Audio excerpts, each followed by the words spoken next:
রব্বুল আলামিনের কাছে কাল কিয়ামতের দিন দাঁড় হবে এবং কাঠ গড়ায় দাঁড় করাবো।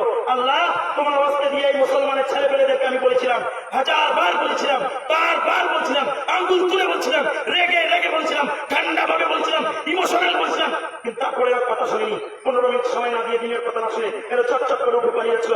আল্লাহ আমি বিচার চাই তোমার রাস্তায় দেওয়ার পরেও যে সমস্ত ব্যাংকের চত্বরে মানুষেরা উঠে গেছে তাদের বিচার চাই।